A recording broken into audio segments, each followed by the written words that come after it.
Hi everybody, Cheaply Chic. Welcome back to my channel, and for those of you visiting for the first time, welcome. I'm so glad you're here. Today I'm super excited to share this process video with you. Altering these compact mirrors has been on my list of to-dos for quite some time now. I thought they would be perfect for Mother's Day, so I thought I would definitely film the process and share how to make them with you as well. These are definitely not my idea. In fact, I even saw a compact mirror in the jewelry section at Hobby Lobby on clearance a couple weeks ago. I'm not sure who came up with it first, but I personally was inspired by Irene, Crafty Irina here on YouTube. I will leave a link to her video in the description box down below, and she also shares who inspired her, so be sure and check those ladies out. They are both fabulous. So I'll just start with some of the supplies that I'm using here. First, I started with some compact mirrors that I picked up at the Dollar Tree. You can get nicer mirrors all over the internet. I had only found one at Hobby Lobby, and I have my mom and my mother-in-law that I'm making these for, so I didn't want to make them too different. So I picked up two matching mirrors at the Dollar Tree. Because they are plastic, I decided to paint them. I started with a couple coats of gesso. For those of you that don't know, gesso is a great medium to use as a primer because it gives some grit to your project, something for your paint to actually stick to so it doesn't just scrape off. I end up starting with both pink and blue paint on 4 compacts, but in the end I'll only decorate the pink mirrors. I kind of bit off more than I could chew here, and I decided that I really liked the pink, so that's why I went with that. Today I'm going to add quite a few small beads and pearls that I already had in my stash.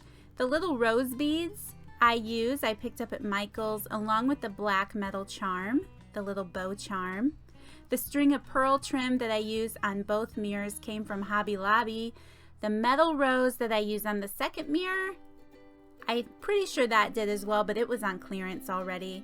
The trims are just pieces that I already had in my stash.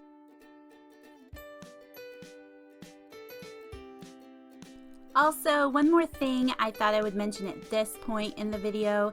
If you get paint on the opposite side of your mirror, where the mirror is around the framing, and you don't want paint there, it really just scrapes right off with your fingernail because it's plastic. So that keeps it kind of simple. If you accidentally get paint on that side of the mirror, no worries.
Today I'm going to use glossy accents to attach all of my little beads in pieces. I know this isn't the purpose of the product, that it's made to add a nice shiny coating over the top of images and things, but I have found that it makes an incredible glue. Here are a couple of steampunk clips that I altered back in the fall, also using glossy accents as glue, and you can see that they are still bonded together nicely. The reason that I use this instead of E6000 is because the smell literally gives me a headache. I can't stand it, and I just can't even think about dealing with that for an hour. So this is my alternative. It's scent-free and it works incredibly well.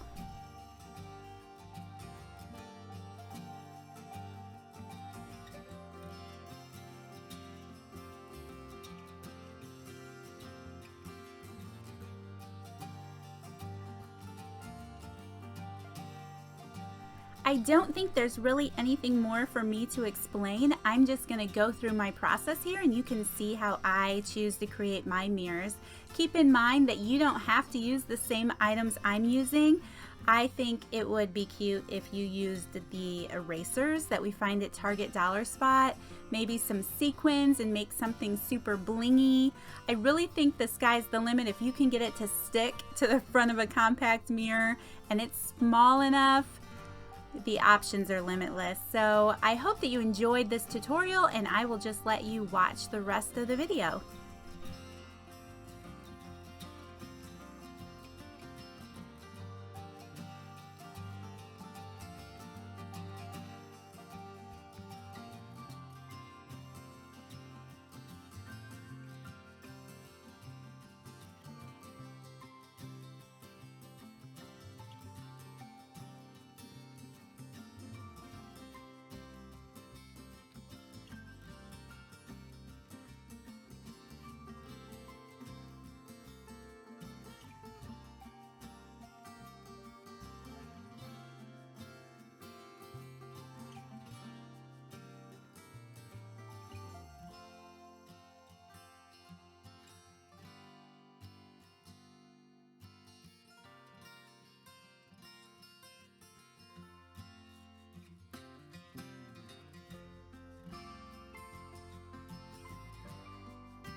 And that is it for this video, you guys. Thank you so much for watching. I hope that you enjoyed watching my process and how I created these compact mirrors for my mothers. I hope that it inspired you to create your own. You could give it as a gift as well, but you could keep it for yourself because let's face it, they're pretty stinking cute. I'm definitely gonna have to make one for myself, so that's next on the list. I will also leave a link in the description box down below of last year's Mother's Day DIY that I shared on my channel, along with a few other DIYs that you may be interested in. You can check those out. Again, guys, thank you so much for watching. I hope that you enjoyed. If you did, please don't forget to hit that thumbs up button. Subscribe to my channel if you haven't already, and I will see you all in the next video. Bye!